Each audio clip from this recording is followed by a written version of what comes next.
we'll be able to see the teams for these two trainers, and you will not be disappointed. Absolutely. So first up, we have Jamie Boyt, who you may recognize from his millions of accomplishments. World's top 16, both in 2019 and 2016, UK Nationals top 8, and a 3 times regional champion. But what you've all been waiting for, he has a spectacular team, giving us a run back of his team from Toronto Regionals with that Thunderous, Goldango, Urshifu, Arcanine, and Roaring Moon. And then he's changed grass types in what might be a pretty hard decision about what he thinks he's going to face. He has Imprisoned Trick Room Sinistcha. So if he's facing down Trick Room, that's going to be a pretty strong call, and it's going to make for a really interesting match. Yeah, such a fascinating team here with that Thunderous Therian, and I love the Grass Knot on that Pokemon there as well to cover some of its weaknesses. And it's just interesting Terra types all around as well with that Dark type on the Sinistcha, which of course makes it able to go up against one of those single strike Urshifus so much better. But for Jamie, it's going to be that Rapid Strike, and it's not the Mystic Water, it's holding the Splash Blade. It does the same thing, but it's a little Jamie Boyt twist on the formula. And worth calling out that his Urshifu there has Substitute as well. Yeah, I think Substitute is really, really interesting with Urshifu. It already, with its ability, does so much to break the way that the flow of the game normally works, with opponents not being able to protect against it. And Substitute is another way to really capitalize on that pressure. The only defensive move against an Urshifu is to switch, and you now can capitalize on that as well with Substitute. And if you even face down another Urshifu, sure, you can't protect against it, but you've still got your Substitute up. I think I'm really interested to see how that plays out. It's such a cool choice, I think, of move. Yeah, it'd be fascinating to see if trainers going forward run Substitute on their Urshifu, taking inspiration from this. But there's Matt Tidd looking very cheeky with an equally cheeky team, with that Ogerpon with the Cornerstone Mask, Enamorous Therian, Sinistcha as well, Iron Hands, King Gambit, and Armarouge. And I mean, so much to talk about on this team. You just mentioned, Hayden, that Jamie's Sinistcha had that in prison, and Matt's does not. So they've got to be very careful about how they run that in this position. Armarouge with Destiny Bond here and Ghost Terror on the King Gambit. It's really interesting, especially with these matches where players are building a team just to face one opponent. There's so much of the battle between these two players that we sort of only see the aftermath of in terms of what Pokemon they choose to bring against each other. And there's already this huge play that Jamie has made of bringing Imprison against this team. There's a lot of Trick Room users from that, and a lot of variety in how you can set up Trick Room or use it. He's even got that Destiny Bond that you mentioned. But it could be really tough to be able to set it up with the choice that Jamie made. There's like a lot of team building that really went into this. And I think it's going to be really interesting to see how that plays out. But before we do talk about that, we should shout out Matt Tidd's accomplishments a little bit. He had my favorite game in World Cup of VGC 2022. He was a finalist. He won a game in the finals on like incredibly close margins. He's a spectacular player. Toronto Regionals Day 2 in 2023 in TCG even. Milwaukee Regionals Top 16 and a High Roller Draft League Series 4 champion. I know both he and Jamie play that, both really flexing their creative team building muscles, as you can see from the teams here. Yeah, and multi-talented player in Matt with that TCG Toronto Regional Day 2 in just 2023 as well. So let's get into this game without further ado. Let's see how these trainers match up into each other with their incredibly spicy teams. There's going to be that Cornerstone Mask, Ogerpon, and Sinistcha coming out for Matt, and Urshifu Rapid Strike and Sinistcha for Jamie. So potentially Jamie Sinistcha in a brilliant position to go for one of those imprisons. Absolutely. So 2-time right off the bat. I think one thing that's really interesting is that the Sinistcha's Terra type of Dark is sort of designed probably to protect it from a Prankster taunt. But the Ogerpon on Matt's side of the field actually just has regular taunt. And so it's going to be able to stop that Imprison if it wants to. And that Trick Room probably is able to get up. The Urshifu can do a lot of damage to the Ogerpon, but it's going to be hard to KO it around its sturdy ability. So the onus is really on Jamie to figure out if maybe it's okay for Trick Room to go up and you can sort of adjust because you can reverse the Trick Room, or maybe that Imprison really isn't guaranteed as we see the Sinistcha actually needing to switch out on this first turn. It's fascinating seeing this matchup, as normally Jamie is expecting to go up against far more regular teams. But when unique team meets unique team in Jamie, let's see how he adapts to that, as Intimidate is being thrown down onto the field from the Hisuian Arcanine switch in, a Pokemon that's won the past 4 major tournaments in Regulation Set E. Urshifu feeling free to go for one of those substitutes. So really cool tech coming out from that Pokemon, but it does leave Matt Sinistcha free to go for a Calm Mind, boosting up both its special attack and its special defense. Not that that matters too much in the face of the physical attackers on Jamie's side of the field.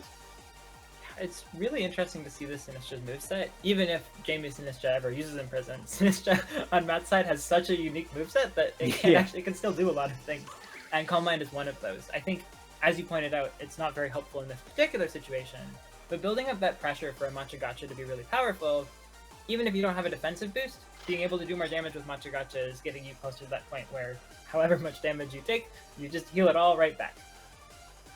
Exactly. Machagacha is such a fascinating move, and it's one I hope we see far more of coming into the later stages of Regulation Set E, with a super effective Rock-type Ivy Cudgel coming out into Arcanine. It is enough to hang on, but the Flare Blitz is going to be dealing very respectable damage to Sinistra, and it's going to be enough to pick up the knockout onto Arcanine thanks to the recall damage there. So Arcanine leaving the field as quickly as it joined it, with Surging Strikes coming down into Matt's Ogerpon. It's going to be a neutral hit. It's going to be close. If it's going to pick up the knockout, it looks like it's going to be just shy of that knockout. And yes, Ogerpon is going to be hanging on for Matt on that side of the field. So a very, very well-trained Ogerpon.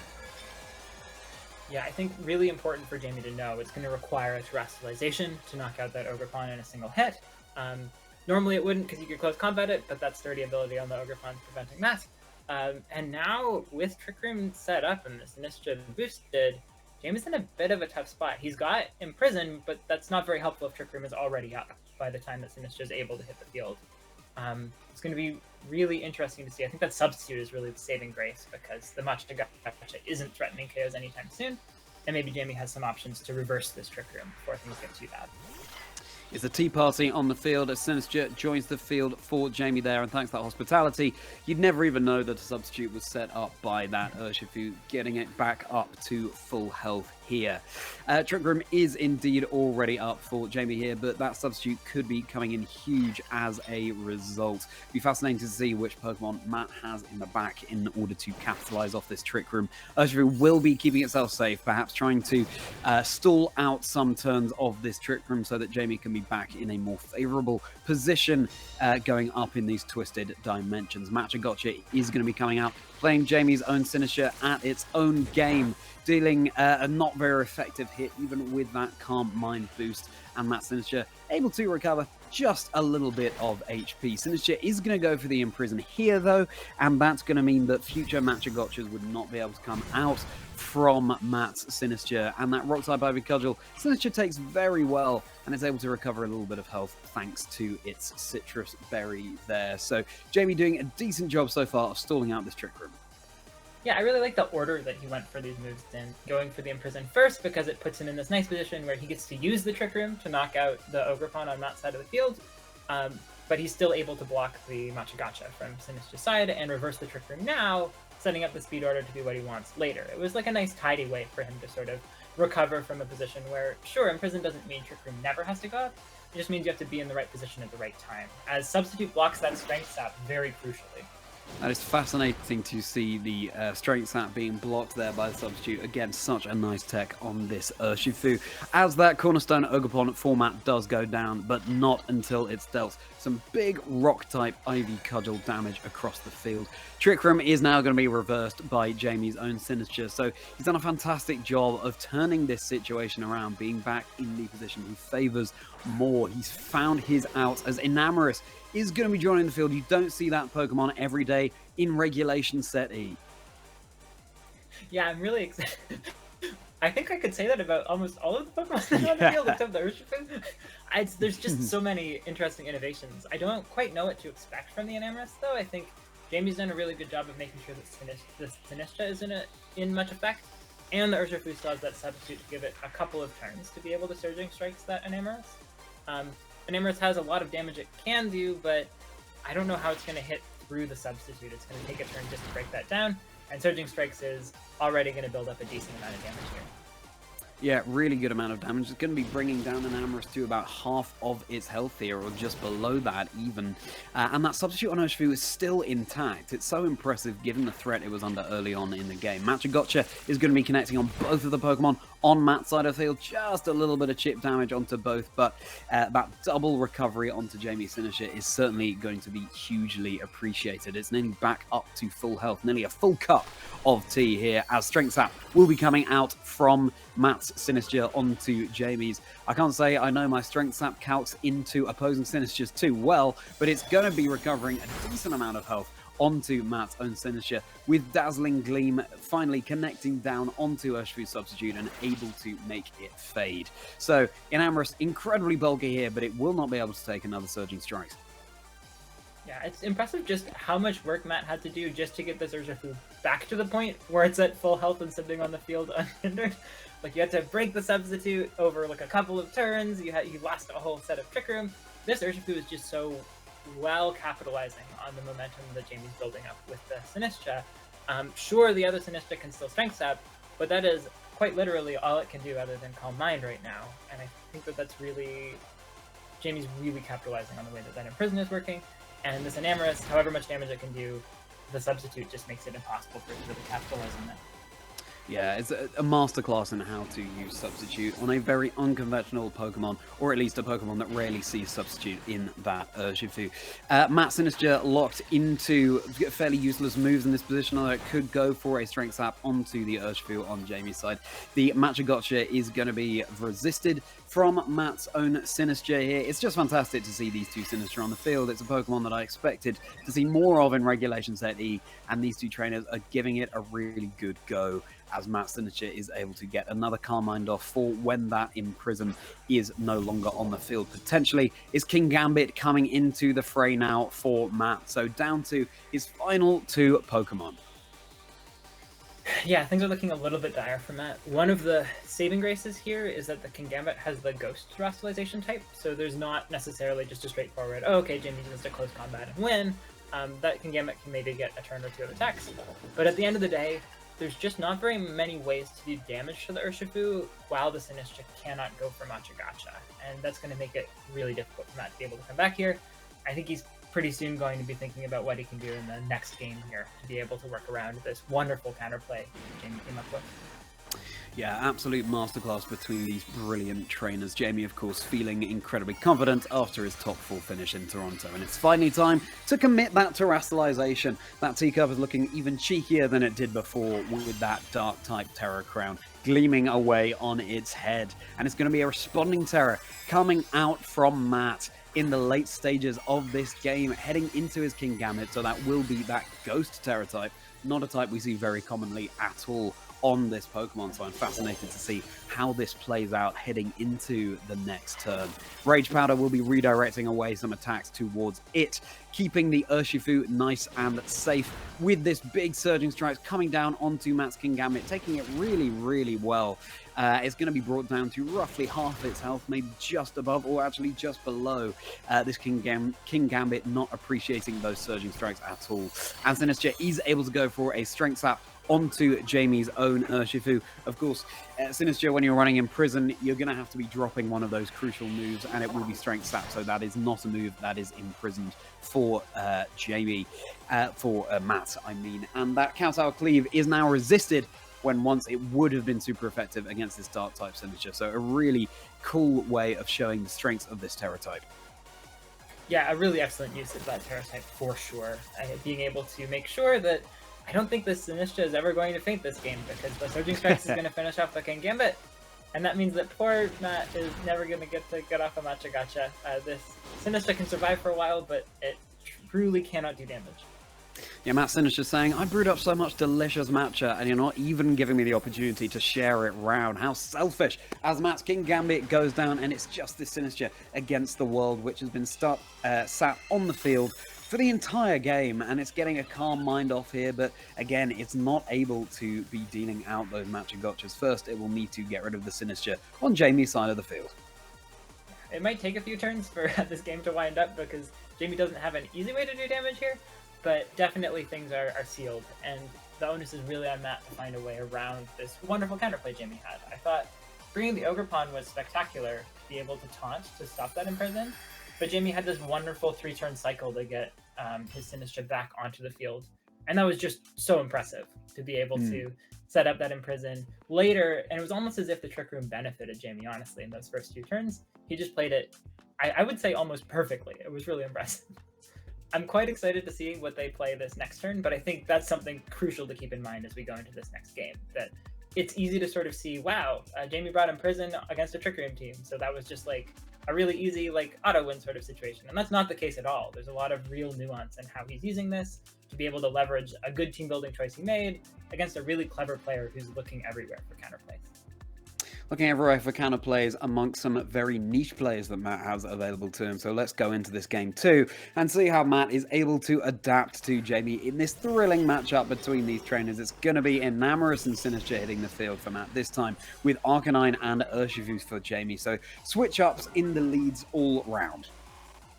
Yeah, I think bringing Arcanine gives a really nice amount of damage from Jamie's side of the field, but I saw that Sinister took the Flare Blitz incredibly well last game. Just so much bulk on that side of the field. And I think that Enamorous being able to hit the field before the Urshifu can set up a substitute is a really big deal, because this Urshifu isn't quite as safe unless maybe this double up is able to get a KO on the Enamorous. And it may well be able to, with the Intimidate, of course, not mattering too much on either of the Pokemon on Matt's side of the field. But Arcanine is able to threaten those same type attack bonus boosted, there's a tongue twister for you, Rock Slides that could be coming out from Arcanine, which, of course, is something that Landorus doesn't have access to, being not part rock type. It's going to be an immediate terror in this first game, as opposed in this second game, as opposed to our first, with Urshifu going into that water terror type for Jamie. Jamie thinking there's not much counterplay for this, as the fountain spews out from Urshifu's head and roaring, raining down on the field with that victory cry. Unfortunately, the Enamorous dodges the Rock Slide, with a super effective hit on that Pokemon.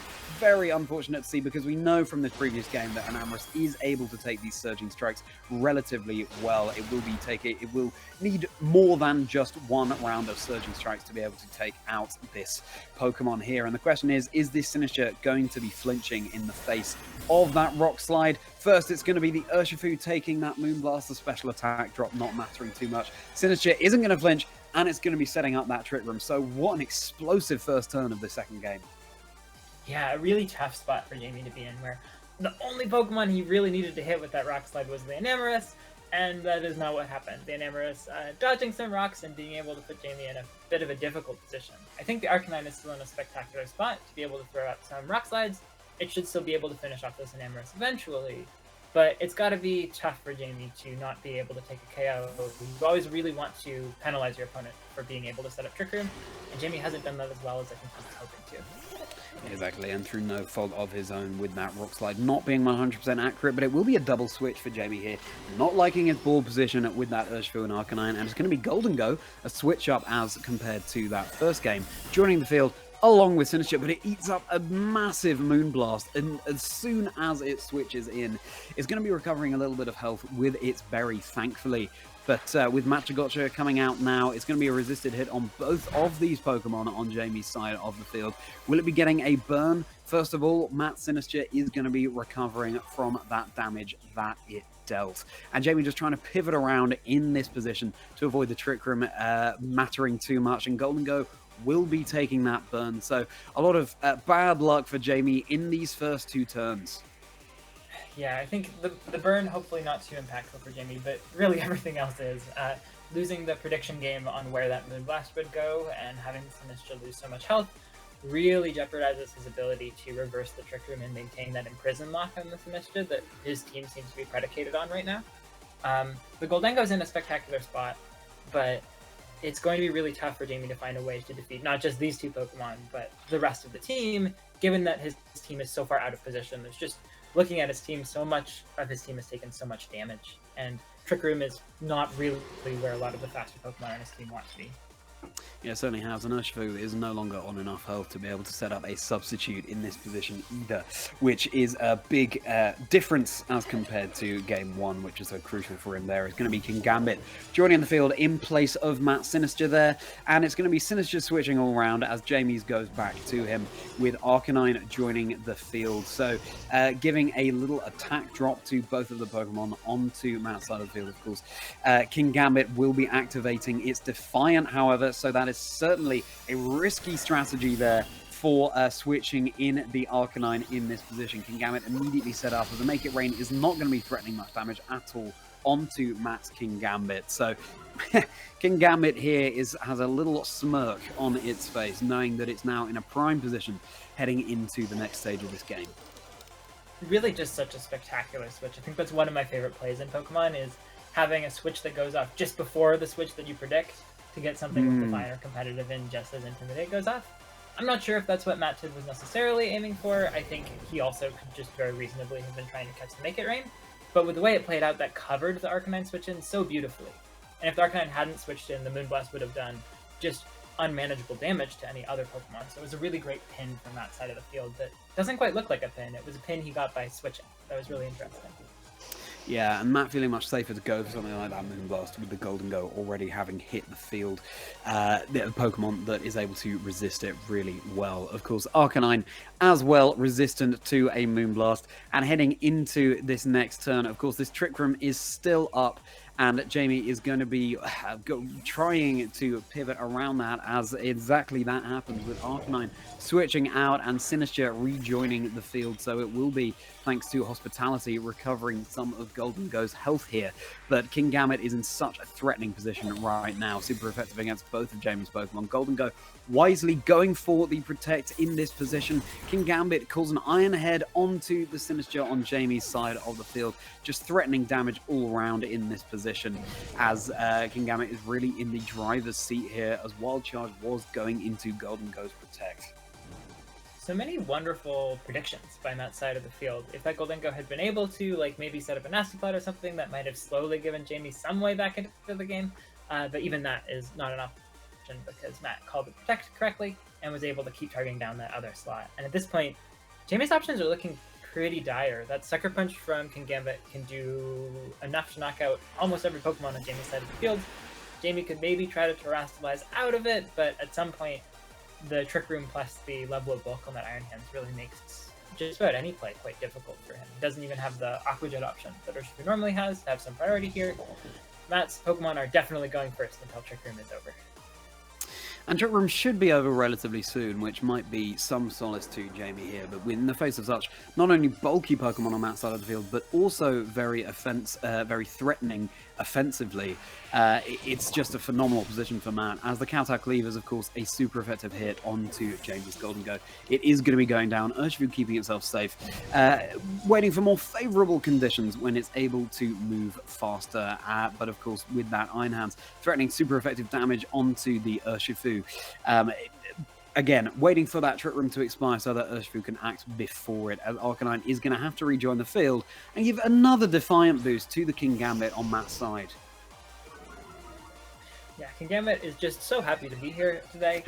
It's really in such a spectacular position to handle a lot of the heavy hitters on Jamie's side of the field. The Goldengo and the Arcanine are both really having trouble dealing with it. And the positioning was just so impeccable from that side of the field for that Kingambit. It came in on the perfect turn, and it's had the perfect targeting choices each turn to get KOs. Very different from last game, with the way that the Kingambit just wasn't even able to KO the Sinistcha. Yeah, incredibly different, and Jamie realizes there's not much he can do, locks in the forfeit, and so for the 5th time today, for all 5 of our games on stream, we will be heading to a Game 3 between these two wonderful trainers, and Hayden, I'm still catching my breath after that game. You know, the substitute that paid such dividends for Jamie in Game 1 was just not an option in Game 2. Heading into this 3rd game, how do you think these trainers can adjust? Yeah, that's an excellent question. I think Jamie could just go with the same lead and hope for a bit of better luck. He does continue with the Arcanine lead, but it looks like that Thunderous adjustment is actually what's in play, which is not something I was expecting at all. And it seems like Matt's really accounted for this Arcanine lead with that Kingambit coming out right away with the Defiant boost. That could be a bit difficult to deal with. Is change-ups in leads all over the place as Arcanine and Thunderous Therian is joining the field for Jamie with Kingambit and Armarouge for Matt. And once again, that Armarouge is running Destiny Bond as well as Trick Room and the Covert Cloak for Matt in this position. So both trainers going all in on new strategies, and let's see which one of these trainers it pays off for as Jamie is taking his time locking in his moves.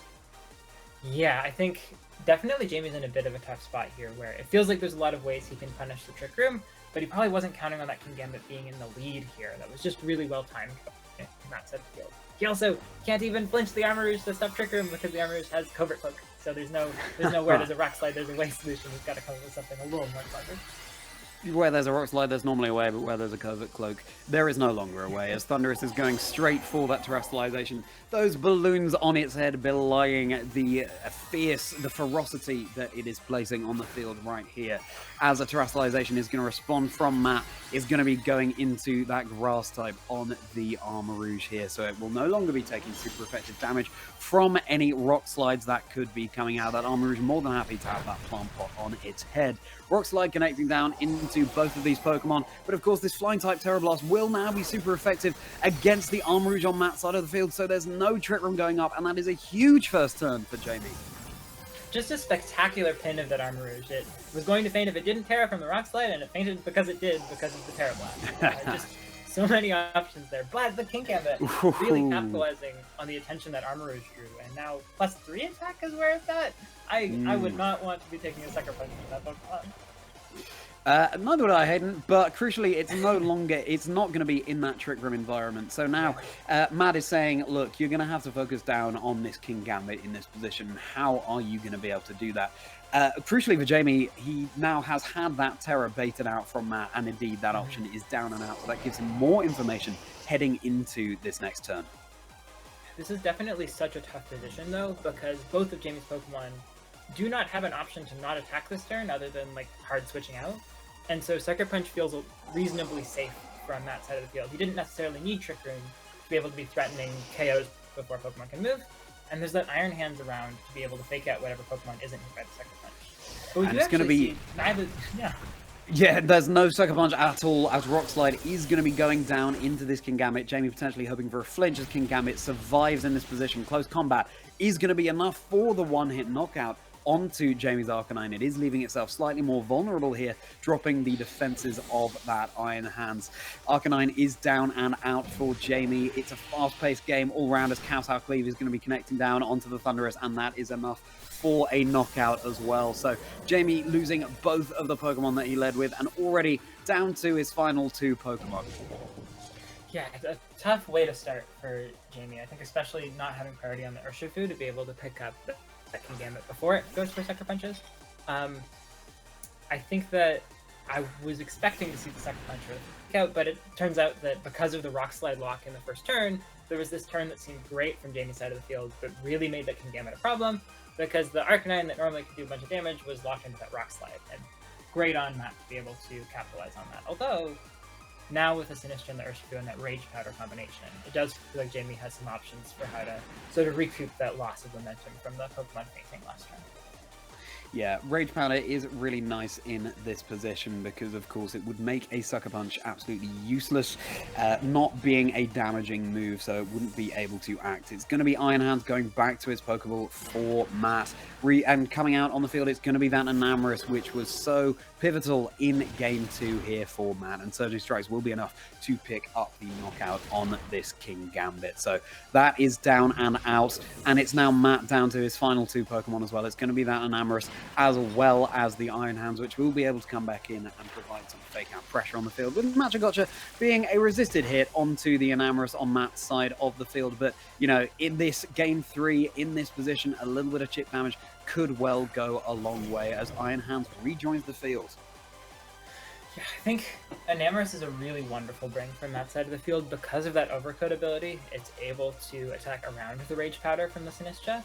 But at the same time, we've watched the Urshifu handle the Enamorus. Oh, the Urshifu was able to handle the Enamorus before when it had Terrestrialization, but it's definitely not able to handle the Enamorus now because it can't lose that fighting typing, and that's going to make it really difficult. A single Moonblast will knock it out, and there's no way to redirect that Moonblast. I think Enamorus was a wonderful bring by Matt, sort of countering the Sinistcha specifically. Not something I was expecting, but that ability counters Sinistcha just as well as a Moonblast. Yeah, and with this fake out coming out now into the Urshifu, unfortunately, is leaving itself incredibly vulnerable heading into this final end game here in Game 3, with Machagotcha connecting down on both of Matt's Pokemon, getting a little burn just for style points onto Matt's Enamorus, is able to respond with the Moonblast, actually going into the Sinister in this position, dropping the special attack just to add insult to injury, and Sinister is able to have its berry to recover its health back up to around half, with burn going off onto Matt's Enamorus. So crucially, this Urshifu is still around on the field for Jamie, and it could do just enough to pick up the Enamorus, but of course it does have to worry about a super effective electric type move coming out from Iron Hands as well. This is a really interesting endgame, though, because of the Protect and the Substitute. It's a little bit risky for Matt to target that Urshifu. So Jamie's just going for an attack, but it does actually depend on whether Matt chose to target down the Urshifu or if he was trying to finish off this Nisha first. This Enamorus does survive, but a Machagacha after this plus the burn might finish it off. Yeah, I'm so impressed by this Enamorus. It's been able to survive such crucial turns, and it still hangs on in the face of the resistive Machagacha coming out from Jamie's Sinister. That would have been an absolutely huge knockout onto the Enamorus on Matt's side of the field. It's going to be that Wild Charge connecting into Jamie's Urshifu. It is down and out, so it's now just this Sinister against the Iron Hands. That, I cannot overstate how crucial that survival was on the Enamorus on Matt's side of the field. As the Moonblast comes out onto Sinister on Jamie's side, and that will be Canada taking the victory against the UK. Matt Tid victorious against Toronto top 4, Jamie Boyt.